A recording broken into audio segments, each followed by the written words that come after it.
Holidays-nale, adu namma GT Holidays da. GT Holidays, South India's #1 travel brand. You know you are special when you're with GT Holidays. Sivaraj homeopathy மருத்துவக் கல்லூரி 25 வருடங்களாக சிறந்த மருத்துவர்களை உருவாக்கி வரும் கல்வி நிறுவனம். Government fixed fees only. Scholarship உண்டு. தொடர்புக்கு 7448838500. நேர்களே வணக்கம். இது சாணக்கியா. திருப்பரங்குன்றம் இந்துக்களின் முக்கியமான புனிதமான இடங்களில் ஒன்று. அறுபடை வீடுகளில் மிகவும் முக்கியமானது. திருப்பரங்குன்றத்தில் நீ சிரித்தால் திருத்தணி மலை மீது எதிரொலிக்கும்னு சொல்கிற அளவுக்கு ரொம்ப முக்கியமானது. தமிழ் கடவுள்னு சொல்லக்கூடிய முருகன் அவர்களுடைய முக்கியமான வீட்டிற்கும் இடம். அப்படி இருக்கக்கூடிய மதுரை மண்ணின் முக்கியமான இடமாக இருக்கக்கூடிய இந்த திருப்பரங்குன்றத்தில் ரொம்ப சர்ச்சையாக போய்கொண்டிருக்கிறது அங்கே இருக்கக்கூடிய ஒரு தர்கா தொடர்பான விஷயம். தர்காவை சுற்றி இருக்கக்கூடிய மற்றவர்கள் தான் இதில் பிரச்சனை என்ற அளவுக்கு இப்பொழுது வந்து நிற்கிறது. ஒரு தீபம் ஏற்றுவதற்கு, கார்த்திகை தீபம் என்று ஏற்றுவதற்கு ஒரு உரிமை இல்லையா அப்படின்னு போர்க்குழல்கள் எழுந்திருக்கின்றது. நீதிமன்ற வாசலை தட்டி தீபம் ஏற்றுவதற்கு உரிமை கேட்கும் நிலையா அப்படின்ற கேள்விகளும் எழுந்திருக்கின்றது. பரபரப்பு உத்தரவு, லத்தி சார்ஜ், மேல்முறையீடு, உச்சநீதிமன்றம் அப்படின்னு அடுத்தடுத்த கட்டங்களை நோக்கி சென்று கொண்டிருக்கிறது இந்த திருப்பரங்குன்றம் விவகாரம். நடந்தது என்ன, நடப்பது என்ன, அடுத்து என்ன, இதை பற்றி இன்று நம்மோடு நமது ஆசிரியர் இணைந்திருக்கிறார். கேட்பது நிறைய இருக்குது, கேட்கலாம். வணக்கம் ராஜா. திருப்பரங்குன்றம் ரொம்ப முக்கியமான ஸ்தலம், முருகன் வீட்டிற்கும் ஸ்தலம். தீபம் தொடர்பாக சர்ச்சை. ரொம்ப வருஷமாக ஏற்றலை, அதனால எதுக்கு இப்போ மட்டும் ஏற்றணும், மத நல்லிணக்கம் இல்லாமல் போயிடும், மத கலவரம், ரத்த ஆறு ஓடும் அப்படின்லாம் வாத பிரதிவாதங்கள் நீதிமன்றத்தில் அரசிடமிருந்தே வந்ததை பார்க்குறோம். ஹிந்து உரிமையா இல்லை மத நல்லிணக்கமா, என்ன போயிட்டுருக்கு? ஒன்று, திருப்பரங்குன்றம் முருகனுடைய அறுபடை வீடுகளில் முதலாம் படை வீடு அப்படின்னு கருதப்படுது. அது மட்டும் இல்லை, திருப்பரங்குன்றம் ஒரு சட்டமன்ற தொகுதியும் கூட. அந்த கான்டெக்ஸ்ட்டில் புரிஞ்சுக்கிட்டிங்கன்னா நிறைய விஷயங்கள் உங்களுக்கு புரியும். ஸோ அது வந்து ஒரு முக்கியமான விஷயம். ரெண்டாவது, நீங்கள் குறிப்பிட்டது போல் இங்கே பிரச்சனைக்குரிய விஷயம் தர்கா அல்ல. தர்காவுக்கும் இந்த தீபத்தூணில் தீபம் ஏற்றுவதற்கும் எந்த விதமான ஒரு சம்பந்தமும் கிடையாது. தீபத்தூண் ஏற்றப்படுவது அப்படிங்கிறது 100 ஆண்டுகளாக இல்லை. ஒரு சேனலில் பார்த்துருந்தேன், ரொம்ப வருஷமாக ரொம்ப ஆச்சரியமாக சொன்னாங்க, 100 வருஷமாக ஏற்றப்படாத இடத்துல இப்போ ஏற்றணும் அப்படின்னு சொல்லி சொல்கிறாங்க. அது அப்படி இல்லை. 100 வருஷத்துக்கு முன்னாடி வரைக்கும் ஏற்றப்பட்டு கொண்டிருந்தது, இப்போ இன்றைக்கி ஏற்றப்படலை அப்படிங்கிறத அந்த புரிஞ்சிக்க வேண்டிய அந்த கான்டெக்ஸ்ட்டு. அப்போ வந்து ஒரு 100 வருஷமாக ஏற்றப்படலை அப்படிங்கும்போது அதற்கும் தர்காவுக்கும் எந்த தொடர்பும் இல்லை என்று சொல்லும்போது நீதியரசர் GR சுவாமிநாதர்கள் நேரடியாகவே பார்வையிட்டு வந்து சொல்லக்கூடிய விஷயம் 15 மீட்டருக்கு அப்பால் இருக்குது. அந்த காம்பவுண்டுக்குள்ளே, தர்காவுடைய காம்பவுண்டுக்குள்ளே இல்லை, வெளியே இருக்குது. இன்னும் சொல்லப்போனால் இஸ்லாமிய பெருமக்களில் யார் ஒருத்தரும் இதற்கு ஆட்சேபனை தெரிவிக்கவில்லை. தர்காவுடைய நிர்வாகிகளோ மற்றவர்களோ இஸ்லாமிய பேரியக்கங்களைச் சேர்ந்த யாரோ ஒருத்தரோ இதற்கு வந்து எதிர்ப்பே தெரிவிக்கலை. எதிர்ப்பு வந்து ஆச்சரியகரமாக இந்து சமய அறநிலைத்துறையிட்டேருந்து வருது. அதுதான் ரொம்ப முக்கியமான விஷயம். கோவிலில் விளக்கேற்றுறதுக்கு ஒரு வாய்ப்பு கொடுங்க, தீபத்தூண் அப்படின்னு அதுக்கு பேர் இருக்குது. அவங்க வந்து அந்த தூணில் வந்து ஏற்றணுமா வேண்டாமான்னா ஒரு பெரிய சண்டை நடக்குது. ஏற்றலாமா வேண்டாமாங்கிறதுக்கான எளிமையான பதில் அந்த தூணுடைய பேர்லேயே இருக்குது.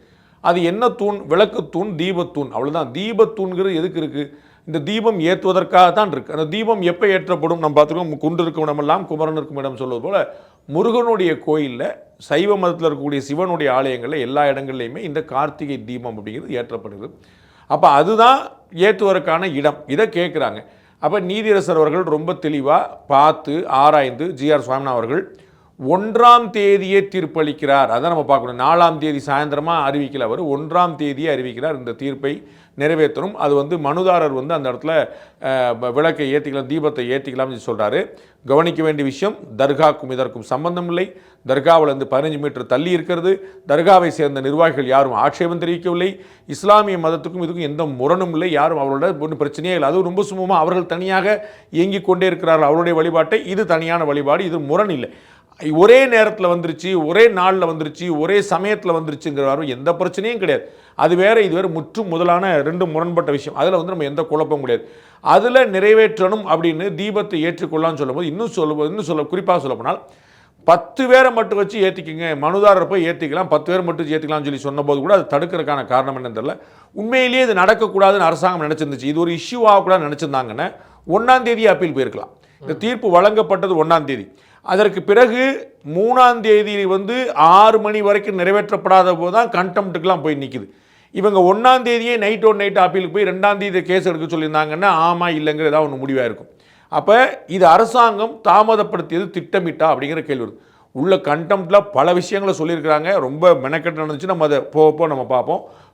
ஸோ அரசாங்கம் தனி நீதிபதியுடைய உத்தரவை மாற்ற நினைத்திருந்தால் HRNC டிபார்ட்மெண்ட், ரொம்ப ஆச்சரியம், இந்து சமய அறநிலையத்துறை வந்து இந்து மக்களுடைய வழிபாட்டு உரிமைக்காக இல்லாமல் தமிழக அரசின் சைடில் நிலைப்பாடு எடுத்தது. அப்போ இந்து சமய அறநிலையத்துறைங்கிறது எதுக்காக இருக்குது அப்படிங்கிற பார்த்தா அரசாங்கத்துடைய ஆளாக தான் கோயிலுக்குள்ளே இருக்குதே தவிர கோயிலுடைய ஆளாக எங்கேயுமே நிற்கல அப்படிங்கிற நம்ம வந்து இன்னொரு உதாரணமாக நான் பார்க்குறோம். அவர்கள் இதற்கு எதிர்ப்பு தெரிவித்து பெட்டிஷன் பண்ணாங்கன்னு பார்த்தோம், அது எல்லாருமே கண்டிச்சிருந்தாங்க. அப்போ அவர்கள் அங்கே அப்பீல் போய் அதில் வென்றிருந்தார்கள்னா ஒன்றும் ஆட்சேபனைக்குரியதே இல்லை. அவர்கள் வந்து தாமதப்படுத்தி 3ஆம் தேதி 6 மணி வரைக்கும் அது நிறைவேற்றாமல் இருந்துவிட்டு பிறகு நீதியரசர் கண்டெம்ட் எடுத்த பிறகு அதுக்கப்புறமும் வந்து நான் பண்ண மாட்டேன்னு CSIF கொண்டு வந்து அதுக்கும் கொண்டுமான்னு சொல்லும்போது தமிழக அரசு என்ன காரணத்துக்காக அப்படின்னு தெரியல. ஆனால் ஏதோ ஒரு நோக்கத்தோடு அப்படின்னு உயர்நீதிமன்ற 2 நீதிபதிகள் அமர்வே சொல்லிருச்சு. அதற்கப்புறம் அரசாங்கத்துடைய நோக்கம்னு அவங்க தான் சொல்லணும். அந்த அல்டீரியர் மோட்டிவ் அந்த வார்த்தை அது ரொம்ப முக்கியமான விஷயமாக பிரயோகிக்கப்படுகிறது. இப்போ வந்து மதுரை துணை ஆணையர் இனிகோ திவ்யன் அவர் சொல்றாரு, நீதிமன்றம் தீர்ப்பளித்தாலும் யாரையும் தீபம் ஏற்ற அனுமதிக்க முடியாது அப்படின்ற ஒரு விஷயத்தை சொல்கிறார். உடனே ராமரவிக்குமார் சொல்றாரு, ஆணையர் வந்து சொல்லட்டும், நீதிபதி முன்பு மனுதாரர்களை அனுமதிப்பதா சொன்னாரா, இல்ல இப்போ ஏன் நாடமாடுகிறார் அப்படின்ட்டு அவரும் வந்து கேள்வி கேட்கிறாரு. இங்க பார்த்தோன்னா இப்ப நயினார் நாகேந்திரன் உள்ளிட்ட அனைவரும் கைது செய்யப்பட்டிருக்கிறார்கள். திருப்பரங்குன்றம் பரபரப்பில் காவல்துறையுடைய மோட்டிவ் இந்த இடத்துல எல்லாம் வந்து நிற்குதுல்ல. காவல்துறை வந்து அனுமதிக்க முடியாது அப்படின்னு நேரடியாக சொல்லிச்சான்னு எனக்கு தெரியல. நம்ம இங்கே லைவில் இருக்கோம், என்னால் அதை இப்போ உறுதிப்படுத்த முடியல. நீங்கள் சொல்கிற தகவல் சரியாக இருக்கலாம். அப்படி சொல்ல முடியாது. அப்படி சொன்னால் அதற்கு ஒரு காரணம் இருக்கணும். அப்பீலுக்கு போனால் கூட அப்பீலில் போய் ரிஜெக்ட் ஆகி ஸ்டே கொடுக்குற வரைக்கும் இந்த ஆர்டர் தான் செல்லுங்கிறது ரொம்ப இயல்பானது. உயர்நீதிமன்ற ஜெயச்சந்திரன் மற்றும் ராதாகிருஷ்ணன் உள்ளிட்ட 2 நீதிபதிகள் கொண்ட அமர்வு உறுதிப்படுத்தியிருக்குது. நீதியரசர் GR சுவாமிநாதனுடைய அமர்வு உறுதிப்படுத்தியிருக்குது. உயர்நீதிமன்ற உத்தரவை நாடு முழுக்க எப்படி அமல்படுத்த வேண்டும் அப்படிங்கிறதுக்கான உச்சநீதிமன்றம் உள்ளிட்ட பல தீர்ப்புகளை வந்து மேற்கோள் காட்டியிருக்கிறாங்க. ஸோ வந்து ஒரு தீர்ப்பை நான் அமல்படுத்த மாட்டேன் அப்படி சொல்வதற்கான உரிமை நிச்சயமாக யாருக்கும் இல்லை. அது எப்படி போகுங்கிறது ரொம்ப வியப்பாக இருக்குது. அப்படி சொல்ல முடியுமான்னு நமக்கு தெரியல. அதோட ரொம்ப முக்கியமாக இந்த இடத்துல நம்ம பதிவு பண்ண வேண்டிய விருப்பம் ஒரு விஷயம் என்ன அப்படின்னா, மக்களுக்கு கொண்டு போய் சேர்க்கிறதுக்கு நீதியரசர் GR சுவாமிநாதன் அவர்கள் உள்நோக்கத்தோடு செயல்பட்டார் அப்படின்னு சில விமர்சனங்களை வச்சாங்க. விடுதலை சிறுத்தைகள் கட்சி, மார்க்சிஸ்ட் கம்யூனிஸ்ட் கட்சி, இந்திய கம்யூனிஸ்ட் கட்சி, மதுரை MP அப்படின்னு பலர் பார்த்தீங்கன்னா தனிப்பட்ட தாக்குதலை இந்தியாவில் வேற எங்கேயுமே ஒரு நீதியரசரை உயர்நீதிபதியை நீதிமன்ற தீர்ப்புகளை விமர்சிக்கலாம், அது நம்மளுடைய உரிமை, அதில் மாற்று கருத்து இல்லை. ஆனால் நீதிபதிக்கு உள்நோக்கம் கற்பிக்கக்கூடாது, அது கண்டெம்ட்டில் வரும் அப்படிங்கிறது எல்லோருக்கும் தெரிஞ்ச விஷயம். ஆனால் நீதியரசர் GR சுவாமிநாதன் அவர்களை ஜாதி பெயரை குறிப்பிட்டு மத பெயரை குறிப்பிட்டு இன்னும் பல விஷயங்களை இது மாதிரிலாம் ஒரு விமர்சனங்கள் வைக்க முடியுமாங்கிறது அதிர்ச்சிக்குரிய வகையில் இருக்குது. அந்த மாதிரி மக்களுடைய செல்வாக்கை பெற்ற தலைவர்களே அந்த அளவுக்கு துணிந்தார்கள் அப்படிங்கிறது நம்ம கண்கூட அதிர்ச்சியோடு பார்க்குறோம். GR சுவாமிநாதன் அவர்கள் பற்றி குறிப்பிட்டது செல்லுமா சரியா தப்பா அப்படிங்கிறத 2 நீதிபதிகள் கொண்ட அமர்வு ரொம்ப அற்புதமாக ஒரு பல விஷயங்களை சொல்லியிருக்குது. 23 பக்க தீர்ப்புகளை இன்று மதியம் வந்து 2 நீதிபதிகள் கொண்ட அமர்வு வந்து சொல்லிச்சு. அதில் சில முக்கியமான பாயிண்ட்களை நான் சொல்ல விரும்புகிறேன். 10வது புள்ளியில் நீதியரசர்கள் சொல்கிறார்கள், த அடிஷனல் அட்வொகேட் ஜெனரல், தமிழ்நாட்டுடைய வழக்கறிஞர் additional advocate general in his flow of attacking the order of the single judge, அந்த நீதிமன்ற தீர்ப்பை விமர்சிக்கக்கூடிய வேகத்தில் ஒன்றும் தப்பு கிடையாது, made certain vituperative remarks about the single judge, அந்த தீர்ப்பை விமர்சிக்கக்கூடிய வேகத்தில் சந்தடி சாக்கில் அவர்கள் நீதியரசரையும் விமர்சித்தார்கள் அப்படிங்கிறத நீதிமன்றமே குறிப்பிட்டிருக்கு 2 நீதிபதிகள் கொண்ட அமர்வு. About the judge, but we condone his utterances such remarks. Since the additional advocate general immediately after we pointed out about his remarks on the judge withdrew the same. நாம அதை அடையாளப்படுத்தி, பாஸ் நீங்கள் வந்து இந்த மாதிரிலாம் விமர்சனங்களை வைக்கிறீங்க சரியில்லைன்னு சொல்லி தனிப்பட்ட முறையில் தாக்கல் நடத்துறீங்கன்னு சொன்ன பிறகு அவர்கள் வந்து அந்த அடிஷனல் அட்வொகேட் ஜெனரல் தன்னுடைய கருத்தை திரும்ப பெற்றார் அப்படிங்கிறத நீதிபதிகள் குறிப்பிட்டிருக்காங்க. அடுத்ததாக, நான் compliance of the order passed by the single judge wide order dated 1/12/2025. நான் ஏற்கனவே சொன்ன போல டிசம்பர் மாதம் 1ஆம் தேதியே, இன்னைக்கு தேதி 4 இரவு ஆயிடுச்சு, 1ஆம் தேதியே இந்த தீர்ப்பு சொன்ன பிறகு அதை வந்து அமல்படுத்தலை, அதற்கு வந்து ஒத்துழைப்பு கொடுக்கலங்கிறத 2 நீதிபதிகள் கொண்ட அமர்வு தெளிவாக சொல்லியிருக்கு. அடுத்தது, the single judge has not passed order immediately. He has taken the submission made by the additional advocate general on the day. That time for lighting the deepam is not yet came. Therefore, he had passed over the matter till 6:05 PM. நீதியரசர் அவசரப்பட்டு எந்த வழக்கையும் எடுக்கல, 6 மணி வரைக்கும் தீபம் ஏற்ற நேரம் இருக்குன்னு தெரிஞ்சு 6 மணி வரைக்கும் ஏற்றப்படலைங்கிறத உணர்ந்து 6:05 தான் அந்த கண்டெம்ட்டை எடுத்தார் அப்படின்னு திரு நீதியரசர் ஜி.ஆர். சுவாமிநாதனுடைய செயல்பாடு சரி என்று இரு நீதிபதிகள் கொண்ட அமர்வு தன்னுடைய கருத்தில் சொல்லியிருக்கு. Only there after on ensuring that the fourth respondent, அதாவது தமிழ்நாடு அரசு, has failed to comply the order, he has given an alternative relief which is already sought in the writ petition. அது வந்து செயல்படுத்தப்படலை அப்படிங்கிறது ரொம்ப தெளிவாக உணர்ந்த பிறகுதான் ஆல்டர்னேட்டிவ் விஷயம் அது என்ன அப்படிங்கிறது, அது ஏற்கனவே இந்த கோரிக்கையாக வைக்கப்பட்டிருந்த விஷயத்தை அவர்கள் வந்து நிறைவேற்றி கொடுத்தார்கள். நீதியரசர் வந்து சொன்னார்னு பார்க்குறோம். 25வது புள்ளியில் சிஐஎஸ்எஃப் கூட்டு வரலாமா அப்படின்னு கேள்வி இல்லை. சிஐஎஸ்எஃப் வந்து கோர்ட்டுக்குள்ளே தான் செல்லும். இன்னைக்கு வழக்கறிஞர்களே வாதாடுறாங்க சிஐஎஸ்எஃப்ங்கிறது கோர்ட்டுக்குள்ளே தான் செயல்படும். ஏன்னா நீங்கள் ஹைகோர்ட்டுடைய பாதுகாப்பு தான் வச்சிருக்கீங்க. இதில் ரொம்ப ஆச்சரியமான புள்ளி இருக்கு. சட்டம் ஒழுங்கு என்பது மாநில சப்ஜெக்ட். அப்போ தமிழ்நாடு முழுக்க சட்டம் ஒழுங்கு ஸ்டேட் போலீஸ்ட்டு தான் இருக்கணும். ஹைகோர்ட்டில் மட்டும் எப்படி சிஐஎஸ்எஃப் வரும் உங்களுக்கு புரியல? அப்போ ஹைகோர்ட்டில் தமிழ்நாடு போலீஸோடைய லா அண்ட் ஆர்டர் சரியாக செயல்படலைங்கிறதுலாம் தான் ஹைகோர்ட்டுக்கு மட்டும் சென்ட்ரல் இண்டஸ்ட்ரியோட சர்வீஸ் செக்யூரிட்டி ஃபோர்ஸை கூட்டு வச்சுக்கிட்டாங்க. ஏர்போர்ட் கொடுக்குற சிஎஸ்எஸ்எஃப் ஏர்போர்ட் வந்து மத்திய நிறுவனம், நீதிமன்றம் மத்திய நிறுவனம் அல்ல. நீதிமன்றம் தன்னிச்சையானது, சுயேட்சையானது, சுயாதீனமானது, இரண்டு அரசுகளுக்கும் பொருத்தமானது. இண்டிபெண்டன்ட் பாடி மாநில அரசுக்கும் பொருத்தம், மத்திய அரசுக்கும் பொருத்தம். அப்போ இப்போ ஒரு என்எல்சி இருக்குது, ஒரு கல்பாக்கம் இருக்குது, அங்கே சிஎஸ்எஃப் வரக்கூடிய புரிஞ்சுக்க முடியாது. முழுக்க முழுக்க மத்திய அரசு நிறுவனங்கள், மத்திய தொழில் பாதுகாப்படை சிஎஸ்எஃப் தான் அதற்கு வரும், ஆப்வியஸ். ஆனால் இங்கே வந்து ஹைகோர்ட்டில் வந்து தமிழ்நாடு அரசு வழக்கறிஞர்கள், தமிழ்நாட்டு வழக்கறிஞர்கள், தமிழ்நாட்டு பெட்டிஷனில் வரக்கூடிய இடத்துல சிஎஸ்எஃப் பாதுகாப்பு, அதுவே தமிழ்நாட்டுடைய காவல்துறை சட்டம் ஒழுங்கு ஒரு செட்பேக். ஆனால் அதை பற்றி அவங்க கவலைப்படலை. சிஎஸ்எஃப் நீங்கள் எப்படி அனுப்புனீங்கன்னு கேள்வி எழுப்புறாங்க. சிஎஸ்எஃப் உடைய பாதுகாப்பு வந்து அங்கே தான் செட் பண்ணணும். அதுக்கு வந்து ரொம்ப அழகாக நீதியரசர்கள் 2 பேர் சேர்ந்த பதில் சொல்கிறாங்க. நீதியரசர் ஜெயச்சந்திரன் உள்ளிட்ட 2 அமர்வு 25வது பாயிண்ட்ல, the service of the CSF was provided only because of the state police refused to give the protection and comply with the court direction. நீதிமன்ற உத்தரவை செயல்படுத்த தமிழ்நாடு போலீஸ் மறுத்த பிறகுதான் சிஏஎஸ்எஃப் உள்ள கொண்டு வரப்பட்டது. இருநீதிபதிகள் இது விளக்கம் கொடுக்குறாங்க. இதை கொடுக்கிறது நீதியரசர் ஜி.ஆர். சுவாமிநாதன் அல்ல. In case the state machinery disobey the court order and refuse to give protection, the court cannot stand helpless. மாநில அரசும் காவல்துறையும் நீதிமன்ற உத்தரவை செயல்படுத்தாமல் இருக்கும்போது நீதிமன்றம் வேடிக்கை பார்க்க முடியாது. ரொம்ப தெளிவாக சொல்லியிருக்காங்க. It has to take assistance from any quarters. நீதிமன்றம் காவல்துறை செயல்படாமல் இருப்பதை, தமிழக அரசு ஒத்துழைக்காமல் இருப்பதை வேடிக்கை பார்க்க முடியாது.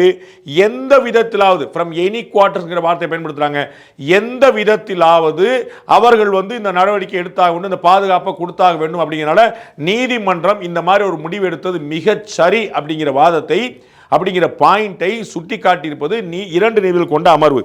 26வது புள்ளியில் டு டிஃபீட் த ஆர்டர், அதாவது உயர் நீதிமன்ற தனி நீதியரசர் கொடுத்த உத்தரவை செல்லுபடி ஆகாமல் செய்வதற்காக தமிழக அரசு என்ன செஞ்சுங்கிற சொல்றாங்க 2 நீதிபதிகள் கொண்ட அமர்வு. To defeat the order it appears that the district collector has invoked his executive power conferred under section 163 of BNSS Act, பழைய 144 சொல்லுவோம்ல அது, showing the prohibitory order, the police commissioner refused to entry to the petitioner to reach the hilltop. மலைக்கு வந்து இந்த மனுதாரர் திரு ராம ரவிக்குமார் அவர்கள் செல்லக்கூடாது என்பதற்காக இந்த BNSS 163 படி பழைய 144 அதை வந்து கமிஷனர் மாவட்ட ஆட்சியர் வந்து வீம்புக்குனே கொண்டு வந்தார் அப்படிங்கிறத நீதிமன்றம் சுட்டி காட்டுகிறது. 27வது புள்ளியில், thus it is very obvious that section 163 of BNSS, அதாவது பழைய 144 order is passed prior to the judicial order. ஒன்று நீதிமன்ற உத்தரவுக்கு முன்னாடியே போட்டிருந்திருக்கணும், or the records are manipulated after this court calls for the original file. நாங்க ஒரிஜினல் ஃபைலை கொடுங்கப்பான்னு சொன்னதுக்கு அப்புறம் மேனிப்புலேட் பண்ணீங்களா அப்படிங்கிற கேள்வியை எது காவல்துறையும் டிஸ்ட்ரிக்ட் மேஜிஸ்ட்ரேட் சொல்லக்கூடிய கலெக்டரும் இப்படி மேனிப்புலேட் பண்ணாங்களாங்கிற கேள்வியை, சந்தேகத்தை உயர்நீதிமன்ற 2 நீதிபதிகள் கொண்ட அமர்வு எழுப்பியிருக்குங்கிற பார்க்குறோம். 30வது புள்ளியில், it is well designed act of the appellant who has admittedly not complied with the order of the learned single judge dated 3/12/2025 had approached his court to preempt contempt action.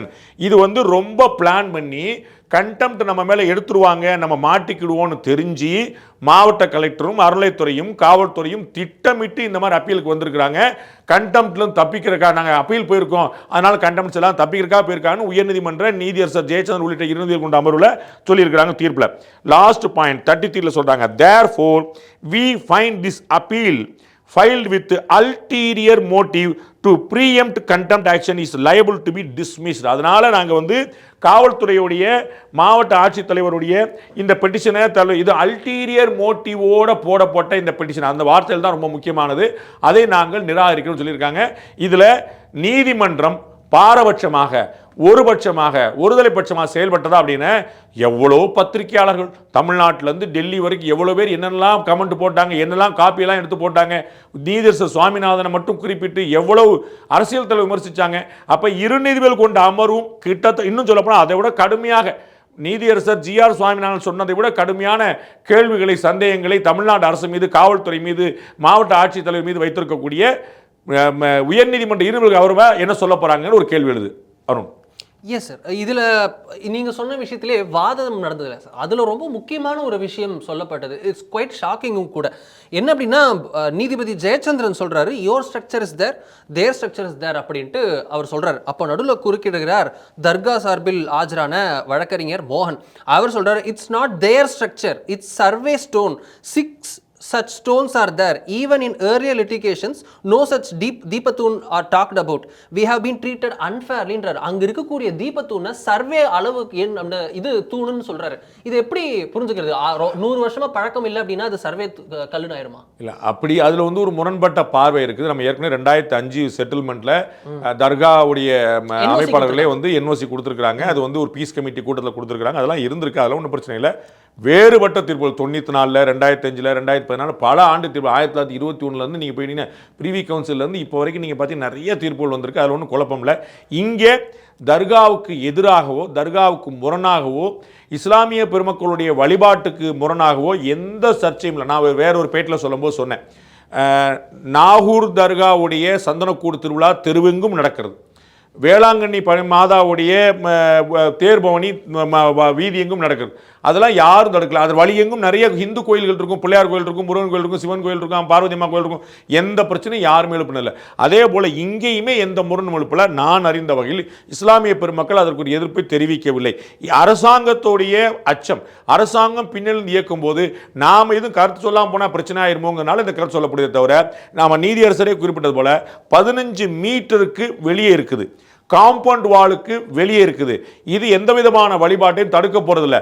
அங்கே போய் மேலே போய் தீபம் ஏற்ற போவதும் லட்சம் பேர் இல்லை. அதனால எந்த குழப்பம் நம்ம பார்க்குறோம். திருவண்ணாமலையில் நேற்று கார்த்திகை தீபம் நடந்துச்சு. கிட்டத்தட்ட ஒரு 10-15 லட்சம் பேர் அங்கே வந்திருந்தாங்க. நிற்கணும்ல எள்ளு விழுந்தா என்ன ஆயிரும், அந்த மாதிரி கூட்டம்.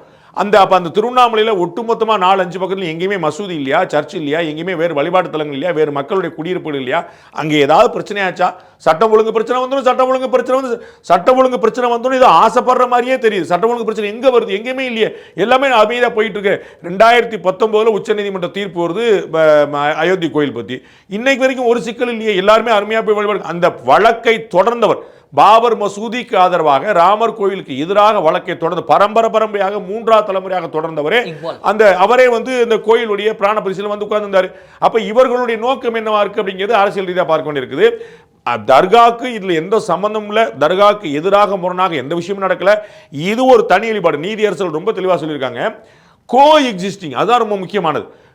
உங்களுடைய இறைவன் உங்களுக்கு, எங்களுடைய இறைவன் எனக்கு, ரெண்டுலையும் முரண் கிடையாது. இது வந்து உங்களுடைய சித்தப்பா வேற, என்னுடைய சித்தப்பா வேற, அப்ப உனக்கு வேற சித்தப்பா எனக்கு வேற சித்தப்பாங்கிற சண்டையே கிடையாது. தண்டவாளம் மாதிரி யார் யார் பெரியவர் யார் சிறியவர் பிரச்சனையே கிடையாது. இங்க அதானே ஒரே நேரத்தில் ஒரே நிகழ்ச்சி நடக்குது. அப்போ இந்த பிரச்சனை வர நம்ம புரிஞ்சுக்க முடியும். அப்போ 1-2 போல நம்ம வந்து தேவர் ஜெயந்திக்கு வந்து பார்த்தீங்கன்னா மரியாதை செலுத்துறக்கா போவாங்க பசுமொன்னுக்கு. அப்போ போகும்போது காலைல 10 மணிக்கு உங்களுக்கு, 11 மணிக்கு அவருக்கு, 12 மணிக்கு அவருக்கு, 1 மணிக்கு பிரிச்சு வச்சுருவாங்க. ஏன்னா ஒரே நேரத்தில் வந்து தலைமுறை அவ்வளோதான். அப்படி ஒரே நேரத்தில் வந்தால் கூட அப்பா நீங்கள் தர்காவா உங்களுக்கு நீ இதை பண்ணிக்கங்க, நீங்கள் கோயில் அதை பண்ணிக்க, இது 10 மணிக்கு பண்ணி 6 மணிக்கு பண்ணி சொல்லி கொடுக்க போகிறோம், ஒன்றும் பிரச்சனை இல்லை. இந்த தீபமும் இவர்கள் நாள் முழுக்க வருடம் முழுக்க ஏற்ற சொல்லி கேட்கல. கார்த்திகை தீபம் ஒரு நாள் ஒருவேளை நேற்று இவர்கள் ஏற்றுவதற்கு அனுமதிச்சிருந்தாங்கன்னா இது நியூஸே கிடையாது. நேற்று வந்து தீபம் எல்லாரும் என்ன பண்ணியிருப்போம், நம்ம திருவண்ணாமலை கார்த்திகை தீபத்தை பார்த்துட்டு போயிருந்திருப்போம். இது எப்படி நியூஸ் 24 ஹவர்ஸ் தாண்டி இப்படி தடுக்க போய் தானே. ராமர் ரவிக்குமார் ஒரு தனி நபர், அவர் போய் ஏற்றி விட்டு பேசாமல் வந்திருப்பார், 10 வீட்டுக்கு போயிருப்பார், ஒன்றுமே பிரச்சனை கிடையாது. அதுக்கு தடுக்கிறேன்னு சொல்லி போகும்போது தமிழ்நாடு முழுக்க ஒரு விஷயமாவது இதுதான் ஒரு பிளவை ஏற்படுத்துது. தடுக்காமல் இருந்தால் அது அழகாக நீர்த்து போயிருந்திருக்கும். அதில் வந்து எந்த குழப்பம் இல்லை. அதை தான் தர்காவுடைய எதிர்ப்புங்கிறது ரொம்ப சாதாரணமான, நம்ம எதுவுமே எதிர்ப்பு சொல்லாமல் போயிட்டா அது சரியாக பதிவாகாதுங்கிறக்காக சொல்லப்பட்டது. அவர்களுக்கு எந்த பாதிப்பும் இல்லை, அவர்களுக்கும் தெரியும், நீதிமன்றம் தெரியும். ஒரு நீதியரசர் மட்டும் இல்லை, அதற்கு மேல்முறையீடு போன இரு நீதியரசர்களும் இது தெளிவாக இந்த ஆர்டரில் ஸ்டே பண்ணுறதுக்கு எதுவுமே இல்லை, கண்டெம்ட் பற்றி அவரே முடிவெடுப்பாருன்னு சொல்லிட்டு வந்து அவங்க வழக்கு எடுத்துருக்காங்க.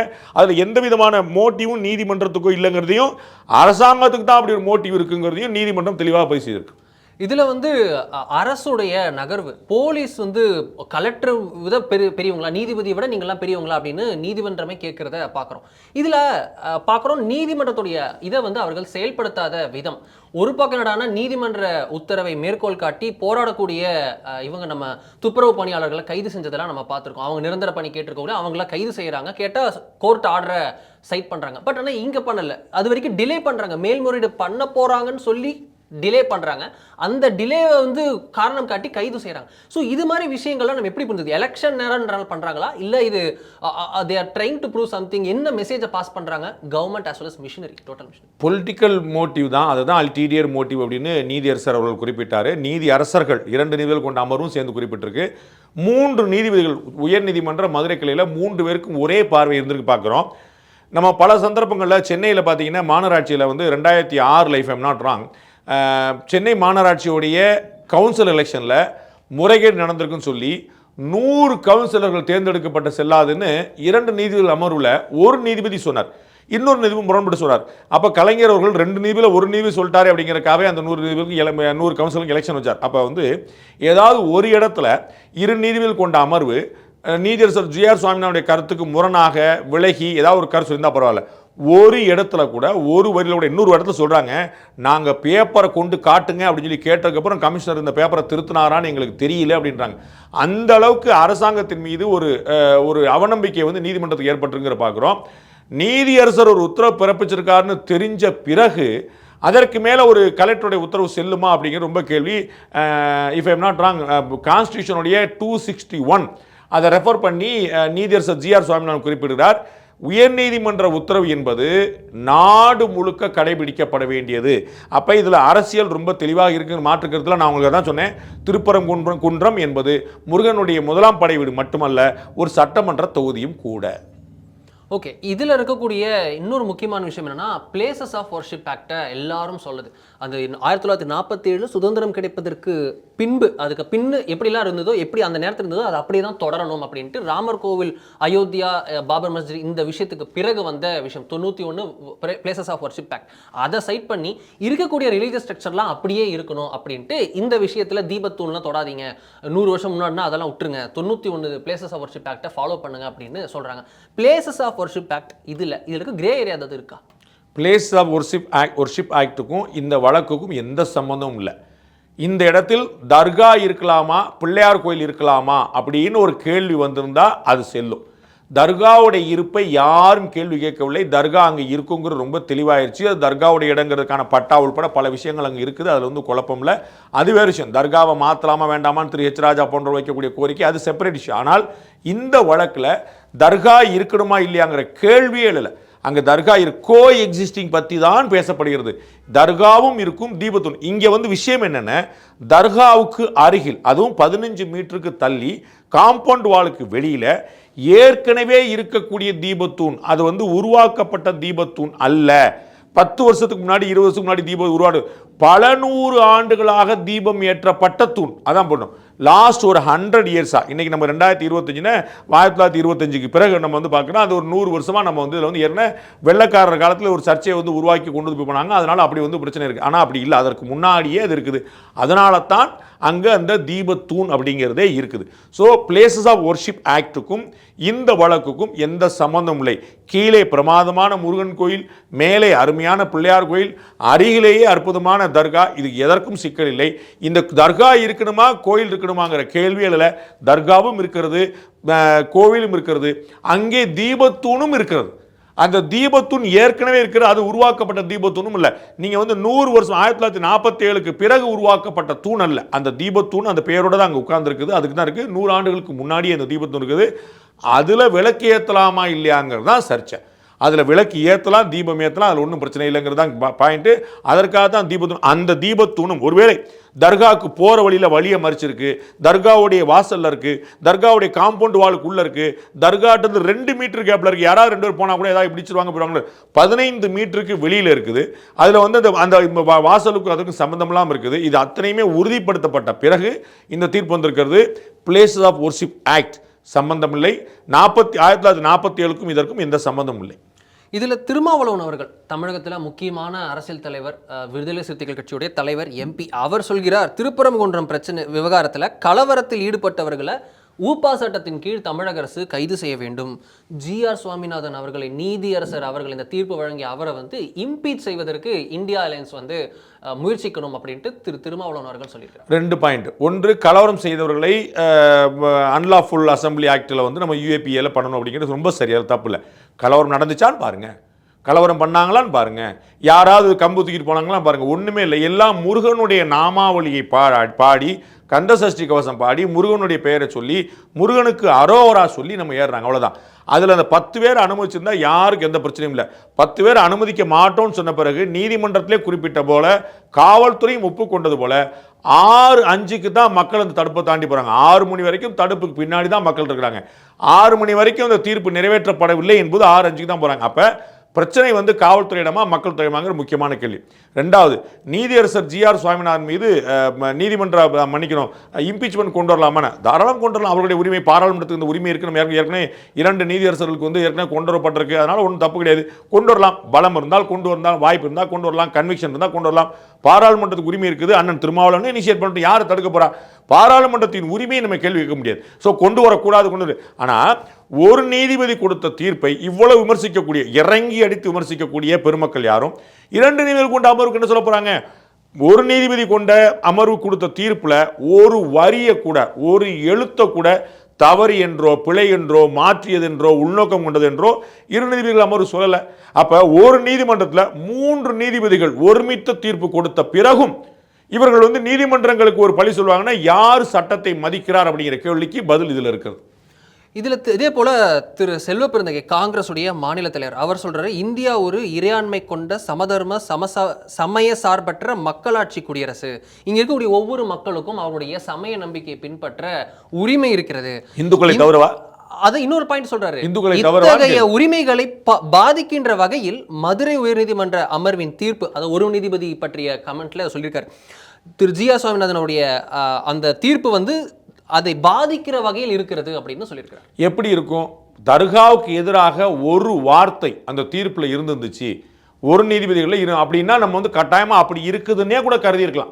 நாம் பார்க்குறோம் பல சந்தர்ப்பங்களில் இன்னைக்கு வரைக்கும் தமிழ்நாட்டில், சென்னையில், திருவல்லிக்கேணியில் பிள்ளையாரை வந்து விசர்ஜனம் செய்கிறதுக்காக விநாயகர் சதுர்த்திக்கு பிறகு பிடிச்ச அந்த ஊர்வலம் போகும்போது குறிப்பிட்ட சில தெருக்களில் போகிறதுக்கு அனுமதிப்பதில்லை. இந்த தெருவில் தான் போகணும்னு சொல்கிறாங்க. அப்படி ஸ்ட்ரீம்லைன் யாராவது வேறு மதங்களுக்கு எப்பயாவது சொல்லியிருக்காங்களா? அப்போ எல்லாத்துக்கும் கட்டுப்படக்கூடிய இந்து மதம் எல்லாத்துக்கும் அமைதியாகவே இருக்கணும்னா என்ன கணக்கு? இதில் வந்து ரொம்ப தெளிவாக நீதியரசர் என்ன சொன்னாலும் வச்சுருக்காங்க. இதில் ஏதாவது ஒரு வரியாவது எங்கேயாவது நீதிமன்ற தீர்ப்பில், அதாவது நீதியரசர் திரு ஜிஆர் சுவாமிநாதன் தீர்ப்பில் தர்காவுக்கு எதிராக ஒரு வார்த்தை இருக்குதா? 2 நீதிபதிகளுமே சேர்ந்து கோ எக்ஸிஸ்டன்ஸ் பற்றி தான் சொல்கிறாங்க.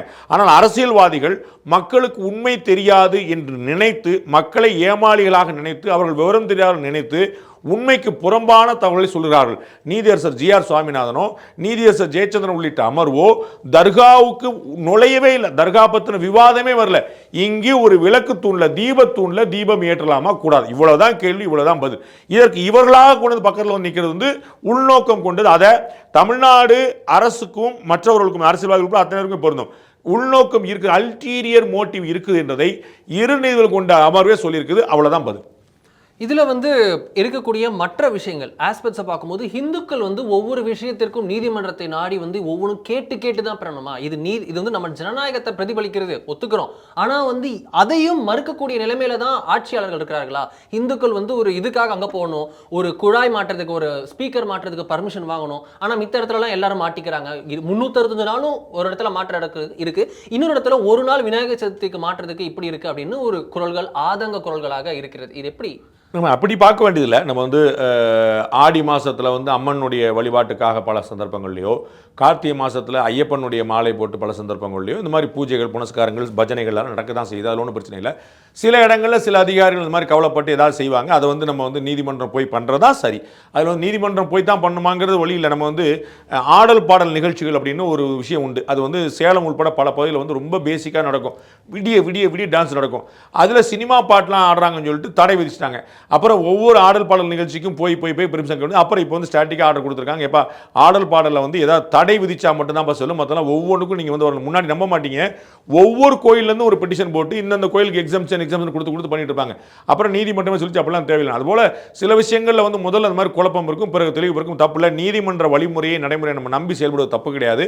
அதனால இந்து மக்களுக்கு மட்டும் கோர்ட்டுக்கு போக வேண்டியிருக்குதா அப்படின்னா அப்படிலாம் நம்ம ஃபீல் பண்ண வேண்டிய கிடையாது. அதெல்லாம் உண்மைதான், நடக்குது தான், மறுப்பதற்கு இல்லை.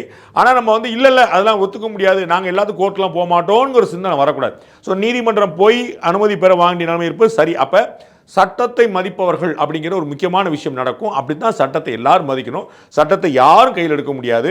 காவல்துறைக்கு தடை விதிக்கிறதுக்கான அனுமதி உண்டு, அதிகாரம் உண்டு. அதை தடை வைக்கிறாங்க. அது சட்டவிரோதமாக இருந்தால் மேலே போகலாம். நம்ம வந்து பாருங்க, ஆர்எஸ்எஸ் வந்து சரஸ்வதி பூஜை அன்னைக்கு அவங்களுடைய ஆண்டு விழாக்கு வந்து இது நடத்துவாங்க, பேரை நடத்துவாங்க. அதற்கு தமிழ்நாடு அரசு தொடர்ந்து தடை வச்சுட்டு இருக்கு. தொடர்ந்து ஒவ்வொரு வருஷமும் உச்சநீதிமன்றம் போய் தடை மீறிட்டு இருக்காங்க. அப்போ காவல்துறை தன்னுடைய வேலை செய்யுது. அவங்க சரி தப்பு பொலிட்டிக்கல் மோட்டிவ் அது ஒரு பக்கம், அது வந்து சாமானிய மக்களுடைய புரிதலுக்கு உட்பட்டது, அவங்க பார்த்துக்கிட்டோம். ஆனால் ஆர்எஸ்எஸ் எங்கேயும் வன்முறை பாதையில் ஈடுபடல, தடையை மீறி போவோம்னு சொல்ல நாங்கள் அப்படித்தான் ஆர்ப்பாட்டம். அவர்கள் ஒவ்வொரு முறையும் நீதிமன்றம் போய் தான் வராங்க. அப்படித்தான் நம்ம செய்யணும். நீதிமன்ற சட்ட நடைமுறைகளை மதிக்க வேண்டும். அப்படி போகிறதா சரி. அப்படிப்பட்ட நிலைமை இருக்குதா அப்படின்னா உண்மைதான்.